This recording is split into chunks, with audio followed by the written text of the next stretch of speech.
menurut Abu Hanifah dan Imam Syafi'i dalam qaul qadim, wa Ahmadu fi riwayatin, dan salah satu pendapat dari Imam Ahmad, ikhtaraha Ibnu Taimiyah, dan juga pendapatnya Ibnu Taimiyah, illa annal arda tathuru idza dhahaba atharun najasati anha. Jadi tanah itu menjadi suci ketika bekasnya sudah tidak ada. Salah satu pendapat Imam Ahmad bin Hambal dikatakan bahwa matahari dan juga angin itu bisa mensucikan. Tapi kalau Abu Hanifah, selain tanah itu tidak boleh, harus disucikan. Artinya tidak lalu bajunya dikencingi, setelah itu ditaruh, dijemur, sudah kering, dipakai lagi, tidak. Tetapi salah satu pendapat, kalau dalam kitabnya Majmu' Fatawanya Ibnu Taimiyah dikatakan, selain bumi itu juga bisa kena sinar matahari, termasuk berarti juga kena api misalnya, itu dibakar, ya sudah, suci.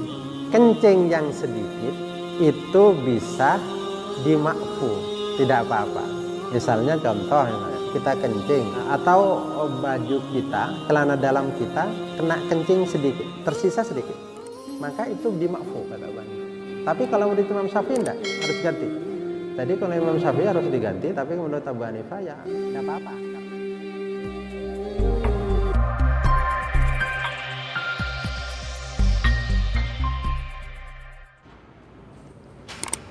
Assalamualaikum warahmatullahi wabarakatuh.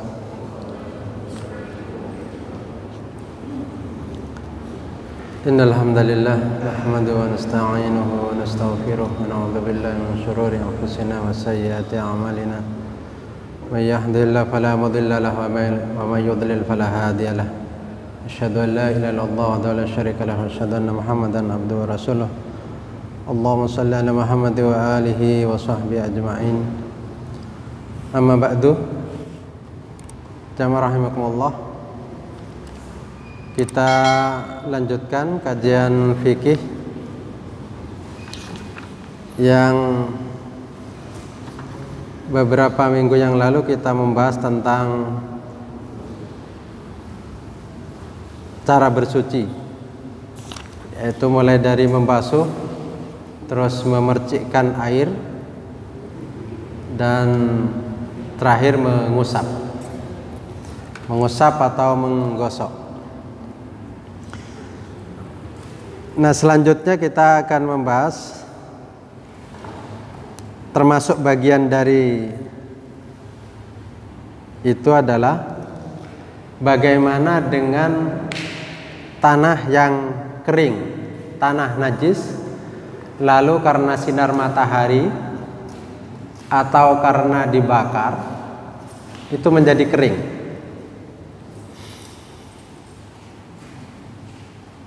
Alat bersuci itu kan air dengan cara dibasuh atau air dengan cara diusapkan.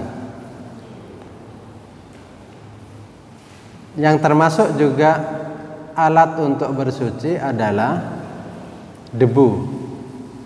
Debu dipakai untuk bertayamum. Nah, apakah lalu panas itu juga termasuk bagian dari bersuci? Nah, ini nanti.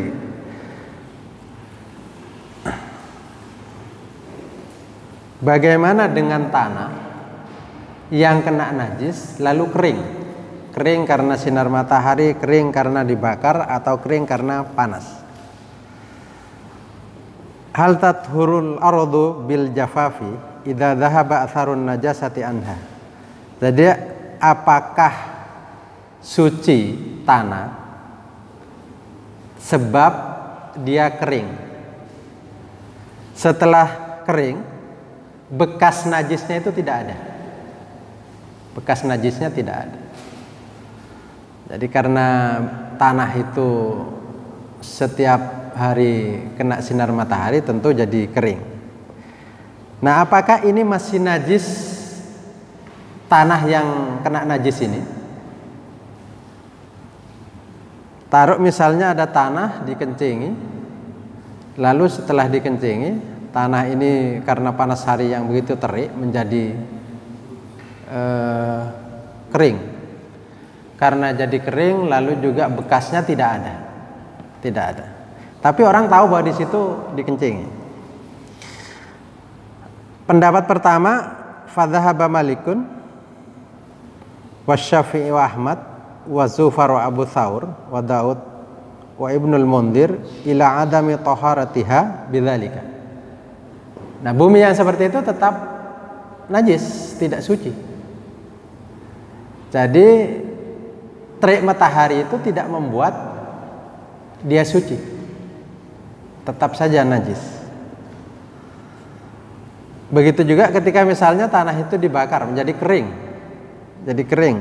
Nah, itu tetap tidak suci.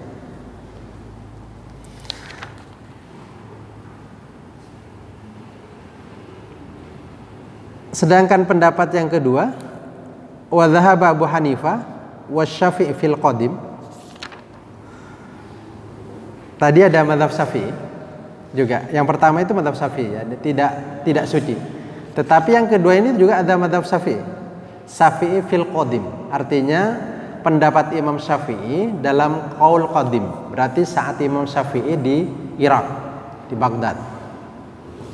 Jadi kalau qaul qadim itu saat Imam Syafi'i di Irak, kalau qaul jadid itu Imam Syafi'i ketika ada di Mesir. Jadi berbeda. Jadi kadang fatwanya di Irak dengan fatwanya di Mesir berbeda. Contoh misalnya, air yang sudah digunakan untuk bersuci itu menurut Imam Syafi'i dalam pendapat qaul qadim itu bisa dipakai bersuci. Pakai bersuci, air mustakmal itu. Menurut mazhab Syafi'i, menurut Imam Syafi'i dalam qaul qadim ketika di Irak.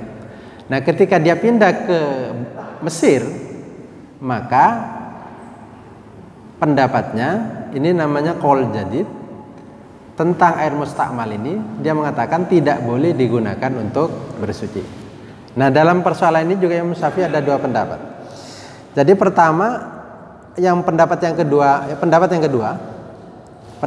kedua itu menurut Abu Hanifah dan Imam Syafi'i dalam qaul qadim, wa Ahmadu fi riwayatin, dan salah satu pendapat dari Imam Ahmad, ikhtaraha Ibnu Taimiyah, dan juga pendapatnya Ibnu Taimiyah, illa annal arda tathuru idza dhahaba atharun najasati anha.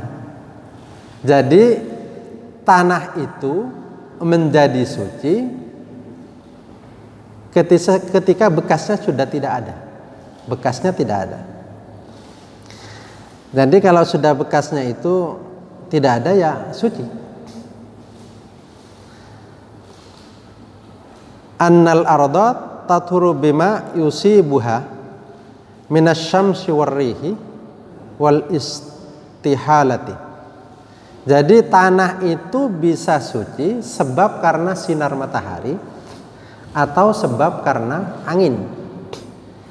Misalnya ada tanah yang lalu kena najis, lalu dia menjadi kering karena sinar matahari, atau menjadi kering karena angin, atau kering karena api misalnya, dan dia lalu tidak ada bekasnya tanah itu. Nah, itu menjadi suci. Menjadi suci.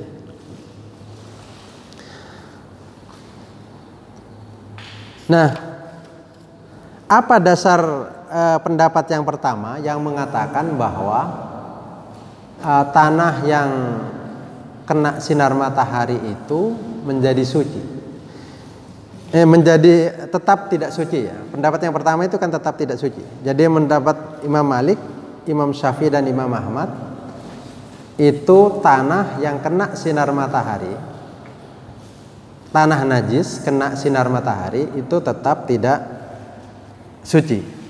Itu dasarnya adalah perintah Nabi, subbu ala baulil a'rabi dhanuban mimma'in. Nah, ketika dulu pada zaman Nabi itu ada orang Arab Badui itu kencing di dalam masjid. Dulu kan masjidnya itu tidak pakai keramik, jadi tanah biasa. Nah itu kencing, lalu perintah Nabi siram dengan air. Nah begitu disiram ya sudah jadi suci. Nah perintah siram itu menunjukkan bahwa tanah itu tidak bisa suci sebab dia terkena sinar matahari. Sebab kering tidak menjadi suci. Oleh karena itu perintah Nabi suruh agar disiram. Itu dasarnya. Jadi dasarnya bahwa kering sinar matahari itu atau api itu tidak bisa mensucikan tanah yang kena najis. Lalu Abu Hanifah juga mengutip hadis dari Ibnu Umar. Kanat al-kilabu tabulu wa tuqbilu wa tudbiru fil masjid fi zamanin nabi. Falam yakunu yarushuna syai'an min dzalik. Menurut hadis Ibnu Umar ini, dulu pada zaman Nabi, anjing itu banyak anjing, kilapnya. Banyak anjing itu kencing, dan kencing setelah kencing keluar masuk masjid. Keluar masuk masjid itu pada zaman Nabi. Dan sahabat itu lalu tidak menyiram dengan air. Tempat di mana kencing, di mana juga lalu lalangnya anjing itu. Artinya dibiarkan dia kering. Tanah itu dibiarkan kering. Dibiarkan kering sehingga kalau sudah kering itu menjadi suci. Dan ada hadis lagi yang lebih jelas lagi. Annal kilabah kanat tuqbilu wa tudbiru wa tabulu fi masjid Rasulillah sallallahu alaihi wasallam wa lam yakunu yarushu syai'an min dzalik. Pada zaman Nabi itu anjing keluar masuk masjid dan kencing fi masjid Rasulillah, di masjidnya Rasulullah sallallahu alaihi wasallam. Dan sahabat itu tidak melakukan penyiraman, dibiarkan saja. Dibiarkan dan akhirnya jadi kering. Nah ini yang lalu dipakai oleh Abu Hanifah bahwa sinar matahari itu atau kering karena sebab lain, misalnya karena pembakaran, maka itu menjadi suci, menjadi suci. Dasarnya lagi adalah ada hadis sahih annahu kana yusalli fi na'laihi. Rasulullah itu pernah salat menggunakan sandal. Jadi sandalnya digunakan. Artinya sudah sandalnya itu menjadi suci karena salat dengan sandal. Nah, artinya bahwa kering itu sudah bisa menyebabkan najisnya hilang. Selama tidak ada di situ najisnya, sudah asarnya, bekasnya najis itu sudah tidak asar, maka itu menjadi suci. Artinya begini, kalau lalu, tapi ini tidak boleh, artinya tetap tidak boleh. Jadi misalnya ada orang lalu pakai sepatu, sepatunya digosok-gosokkan di tanah, masuk masjid dengan sepatu itu. Nah kalau ikut Abu Hanifah boleh, tapi tentu boleh dalam artian maksud saya tidak najis, tetapi tetap tidak sopan ke masjid kok pakai itu. Tetap tidak sopan. Jadi menurut Abu Hanifah suci, sepatu itu suci. Sepatu itu suci. Karena juga ada hadis yang mengatakan bahwa ketika salah seorang kamu masuk masjid, maka lihatlah sandalnya. Kalau lalu ada najis, maka gosokkan ke tanah, maka menjadi suci. Menjadi suci. Digosokkan ke tanah itu. Nah, jadi berarti kalau menurut Abu Hanifah yang bisa mensucikan barang najis itu adalah pertama air, yang kedua debu, yang ketiga itu termasuk api dan matahari. matahari dan api itu bisa membuat suci. Artinya kalau sekarang ada tanah atau apalah itu, lalu najis dibakar, ya sudah suci. Artinya karena tanah itu, karena api itu termasuk bagian dari alat bersuci. Saya bacakan ada dalam kitab Rahmatul Ummah fi Ikhtilafil Ummah fi Ikhtilafil A'immah, ini dalam halaman 5, itu dikatakan laisa lin-nari wasyamsi fi izalatin najasah ta'thirun illa inda Abi Hanifah. Jadi menurut madhab selain Abu Hanifah, itu api dan sinar matahari itu tidak menyebabkan, tidak bisa menghilangkan najis. Tetapi menurut Abu Hanifah itu bisa menghilangkan najis. Hatta anna jaldal maitati idza jaffah fis syamsi tahura indahu bila dubigha. Jadi apabila sekarang kulitnya maita, kulitnya bangkai, itu lalu kering sebab matahari misalnya, kering karena terkena sinar matahari, maka itu menjadi suci tanpa harus disama, menurut Abu Hanifah. Begitu juga idza kanat alal ardi najasatun fajaffat fis syamsi tahura maudhi'uha. Jadi kalau bumi, tanah itu najis, lalu dia terkena sinar matahari akhirnya menjadi kering, maka itu menjadi suci. Wajazat as-salatu alaihi, maka boleh salat di atasnya. Tetapi la tayammuma bihi, tetapi tidak boleh bertayamum menggunakan itu. Artinya suci tetapi jangan menggunakan tayamum pakai itu. Artinya misalnya ada tanah, debu dikencingi, habis dikencingin di sinar matahari dia kering, tidak ada bau, tidak ada apa-apa, kering. Nah, sholat di atasnya itu boleh menurut Abu Hanifah, tetapi bertayamum dengan tanah itu, dengan debu yang ada di atas tanah itu tidak boleh. Wa kadzalika an-naru tuzilun najasah indahu. Begitu juga api itu bisa menghilangkan najis menurut Abu Hanifah. Jadi api bisa menghilangkan najis menurut Abu Hanifah. Tapi menurut mazhab lain api ya tidak bisa. Tetapi api meskipun bisa digunakan untuk menghilangkan najis, tapi api tidak boleh dipakai berwudu ya. Kalau berwudu pakai api masalah. Jadi tetap tidak boleh. Artinya ada bagian-bagian yang tetap tidak boleh menggunakan api. Api bisa menghilangkan najis sebab terhadap tanah misalnya.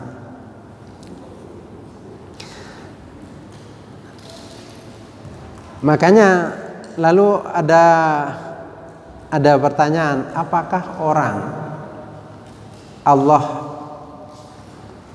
membuat api neraka itu lalu orang-orang yang durhaka itu dimasukkan ke dalam api neraka, itu kan dibakar. Apakah dibakar itu karena biar suci? Jadi surga itu kan tidak terima kalau tidak orang-orang bersih, orang-orang suci, sehingga dibakar dulu lalu dia masuk surga. Jadi kalau lalu menganalogkan dengan cara berpikir Abu Hanifah, berarti api itu salah satu alat untuk mensucikan, sehingga orang dibakar di api neraka itu disucikan dulu. Jadi misalnya ada orang-orang yang lalu beriman, lalu banyak dosa-dosanya dan dosa-dosanya itu tidak termaafkan, maka dia dimasukkan ke dalam api neraka, disucikan, lalu setelah itu bisa masuk surganya Allah. Artinya api dan sinar matahari itu bisa mensucikan tanah. Sehingga kalau seperti ini, ada orang misalnya tidak ketemu apa-apa, lalu sholat di atas tanah yang sudah terbiasa kena sinar matahari, maka itu boleh. Maka boleh sholat di situ. Tanah juga menjadi suci, tidak najis. Sehingga sholat di atasnya menjadi boleh. Ini pendapatnya Abu Hanifah. Tapi kalau menurut mazhab yang lain ya tidak boleh, ya tetap najis.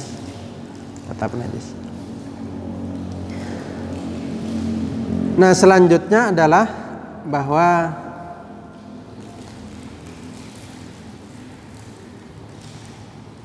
pembahasan tentang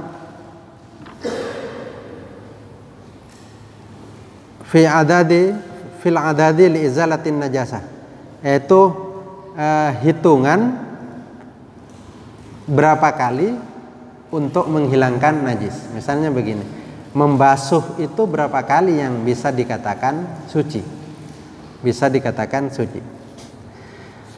Nah, ulama berbeda pendapat. Pertama mengatakan amma man lam yastarid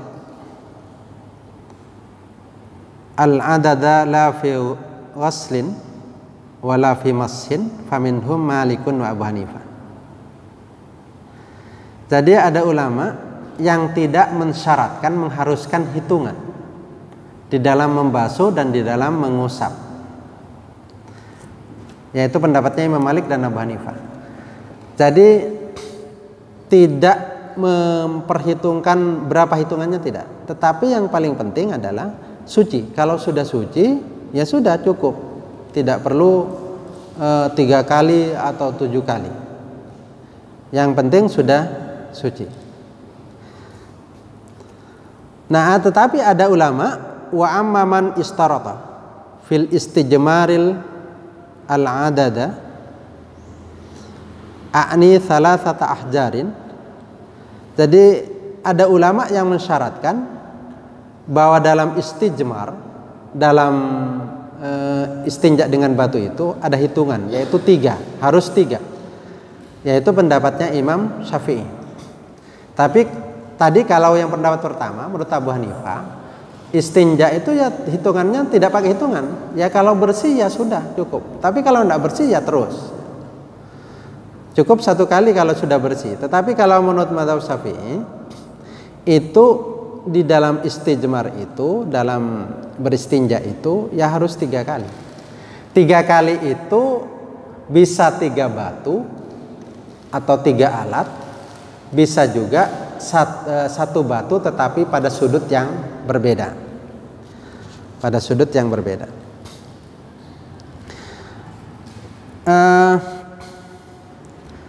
Juga orang yang mensyaratkan harus hitungan itu adalah ada yang mengatakan wa amman istaratal adada fil ghaslih waqta sarabihi ala mahallihi alladhi warada fihi.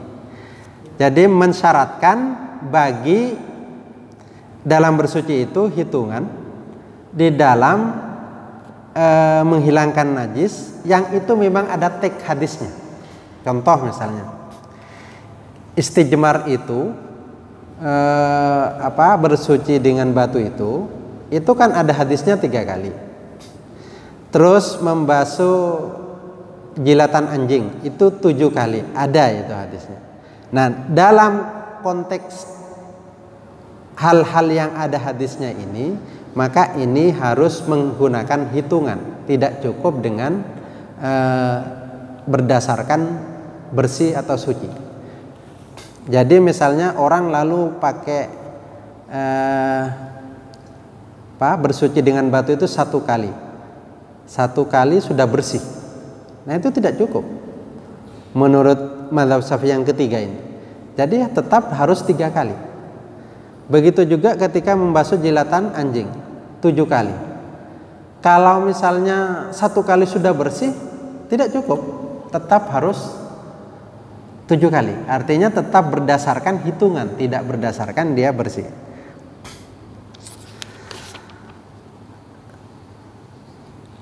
Nah, yang pendapat yang keempat yaitu bahwa dia harus, nah ini yang berat, lalu mensyaratkan 7 kali bagi menghilangkan najis. Jadi dibasuh 7 kali. Ini pendapatnya Imam Ahmad, termasuk di dalamnya pendapat Imam Ahmad. Nah, yang terakhir itu pendapatnya Abu Hanifah. Itu najis itu kata Abu Hanifah ada 2. Jadi ada najis itu hukmiyah, ada ainiyah. Begini, ada najis yang tidak kelihatan. Contoh misalnya, baju kita itu kena kencing. Kencing kalau kering kan sudah tidak kelihatan. Nah, ini namanya najis hukmiyah, najis yang tidak kelihatan, katanya Abu Hanifah. Kalau najis yang tidak kelihatan dan ketika kita basuh itu ragu apakah ini suci apa enggak, nah ini harus 3 kali, harus 3 kali. Tetapi kalau najis itu kelihatan, ainiyah, najis ainiyah, maka membasuhnya itu berdasarkan dia suci. Kalau misalnya dibasuh 1 kali suci, ya sudah suci. Tetapi kalau najis itu najis yang tidak kelihatan, maka itu 3 kali menurut Abu Hanifah. Jadi orang yang was-was apakah ini sudah suci apa enggak, artinya begini, sudah kena kencing, dia ragu kencingnya itu sudah kering apakah dia najis atau enggak, maka itu dibasuh 3 kali kalau lalu tidak kelihatan. Kalau tidak kelihatan.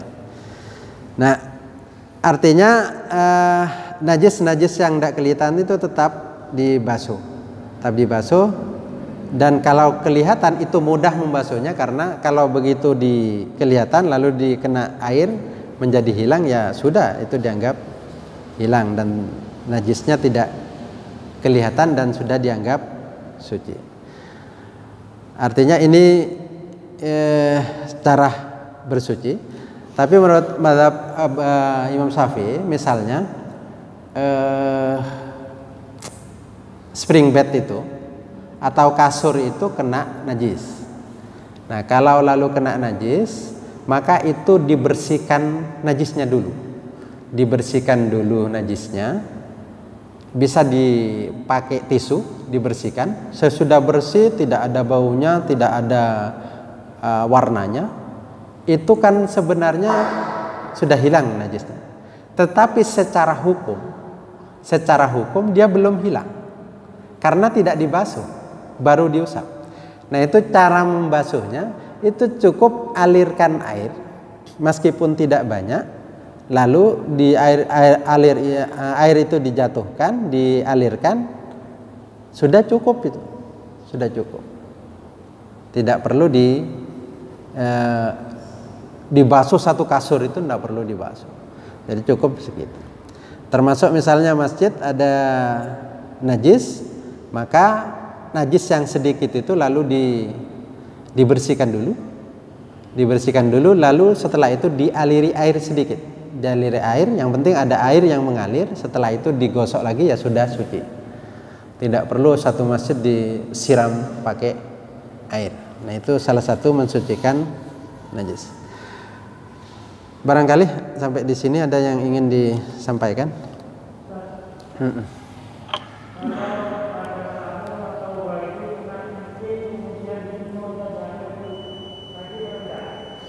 Kalau gimana? Coba barangkali biar jelas. Ya. Nah, kalau sekarang lalu baju kena kencing, dia kencing lalu dijemur, itu kan menjadi bersih kan. Seharusnya kan kena tadi salah satu mensucikan itu adalah sinar matahari. Nah itu menurut ulama yang mengatakan bahwa sinar matahari tidak bisa mensucikan itu yang tidak suci. Tidak suci. Tetapi kalau menurut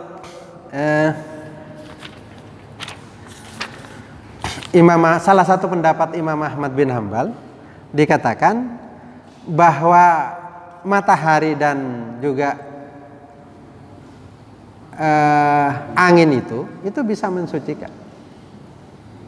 Bisa mensucikan. Tapi kalau Abu Hanifah selain tanah itu tidak boleh, harus disucikan.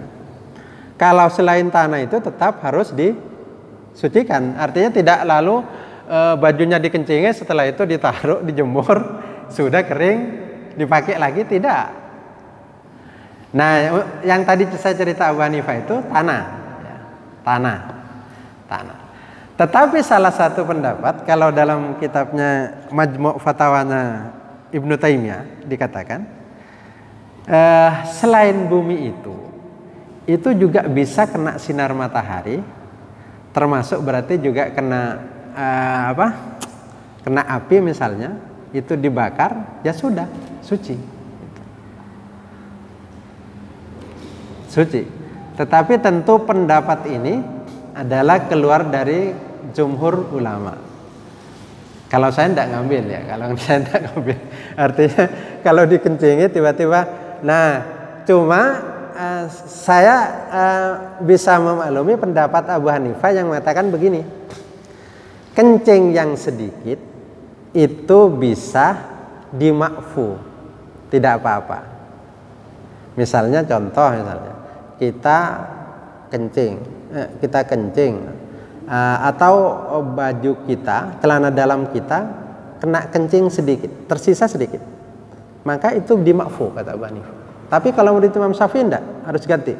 Jadi kalau Imam Syafi'i harus diganti, tapi menurut Abu Hanifah ya tidak apa-apa karena dia sedikit. Jadi yang tadi itu kalau baju dikeringkan ya tidak bisa. Menurut Abu Hanifah tidak bisa. Meskipun ada salah satu pendapat dalam Majmu' Fatawanya Ibnu Taimiyah yang mengatakan sinar matahari itu bukan hanya untuk bumi. Jadi selain bumi juga bisa disucikan dengan sinar matahari.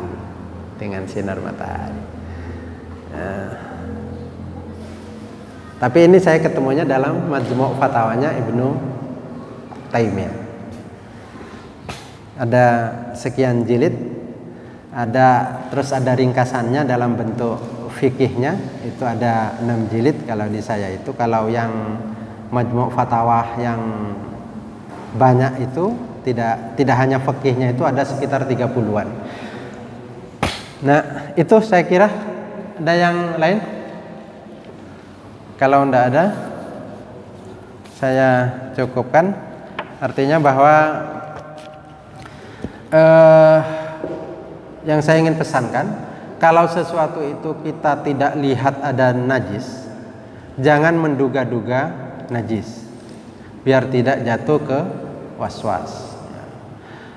Artinya kalau misalnya kita masuk ke rumah orang, itu kita tidak tahu apakah najis atau tidak najis, tiba-tiba kita menduga di situ najis, tidak usah.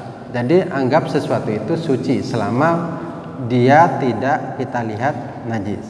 Jadi najis itu harus ada barangnya, tidak duga-menduga. Tidak ada duga-menduga. Karena ada orang yang bajunya jatuh dari, ini saking was-wasnya, dari dari cantolannya jatuh, itu tidak dipakai karena khawatir di situ najis. Nah itu tidak usah seperti itu. Jadi cukup kalau kelihatan najis ya berarti najis, tidak kelihatan najis ya tidak najis, berarti tidak ada najisnya. Barangkali itu. Ihdinas siratal mustaqim. Assalamualaikum warahmatullahi wabarakatuh.